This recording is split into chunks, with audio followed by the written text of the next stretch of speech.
सारी दुनिया सुतलबा सारी दुनिया ये ललना हे ललना देवकी मैया वेदना से व्याकुल पति से रज करे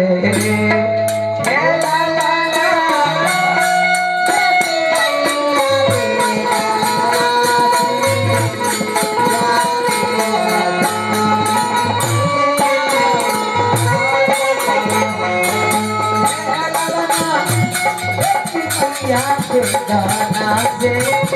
व्याकुल पति से राज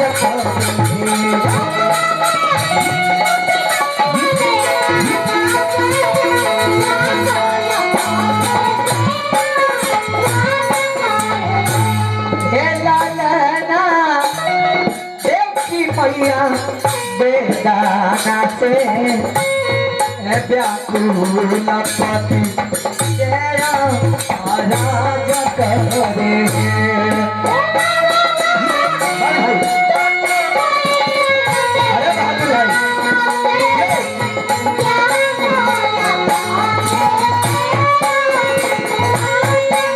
अरे मनीष बाबू संग्राम भाई का चालीसा है लेकिन तब सीधा भर जाता रही भगवान का उसकी तोता रहा हमेशा हमेशा मैंने नहीं खड़ा तो हक्का बाबू आहो बरखंडी बाबा का आशीर्वाद इनका पड़ा है और गरिमा वीडियो पे झंडा लहरा तो है हमने के जय जयकार मनाओ तो है ना बाबू और तेल तेल के काम में किसा तेल बाल से ज्यादा नहीं हो गया है इनके बाल में तेल बाल से ज्यादा हो गया है हमारा स्वास्थ्य नाल हो रहा हो ना नो हां तेलावा बाबा जी तू पिया भौजी बड़का बोतल ले रही हो कैसे बाबू हां के है राजा घर के रानी जेगा तू बांधल बाड़ू हमरो ओहे गति बा जेगा तारा का हाथ कड़ी लागल बा वो हमहु बांधल बाड़ी जो गति तोड़ा सो गति मोरा का कहले हम सोना सोना हमरो देवकी अरनिया तो सुनबू मोरी अरनिया तो सुनबू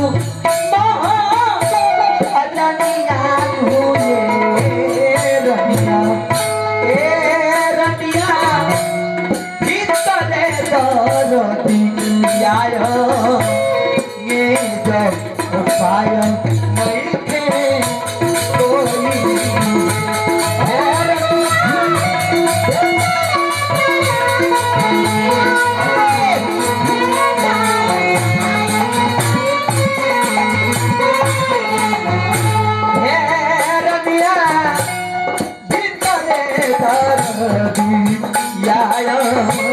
आगे जब उपाय नहीं थे कोई तुझे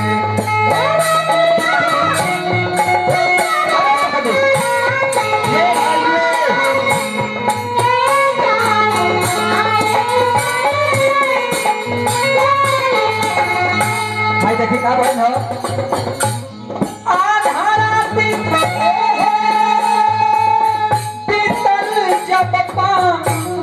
हरी रात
कान्हा जी जो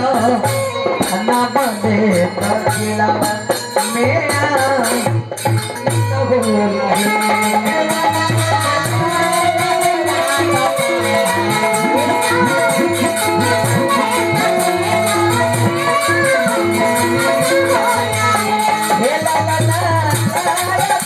जी जो नमने पछला मेरा आनंद हो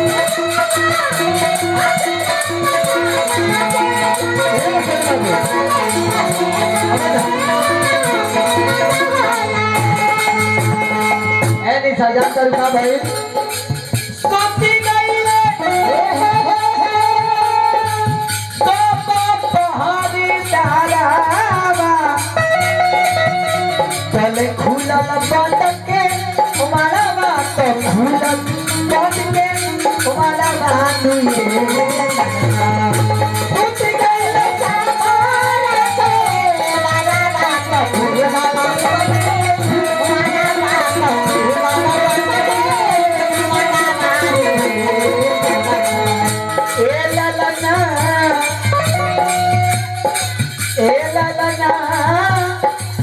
ये ललना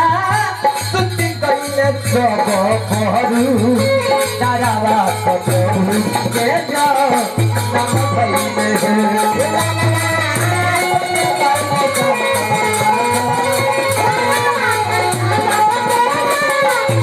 हे ललना सुती गईले सब भरू तारावा कबू के जाओ नम भईले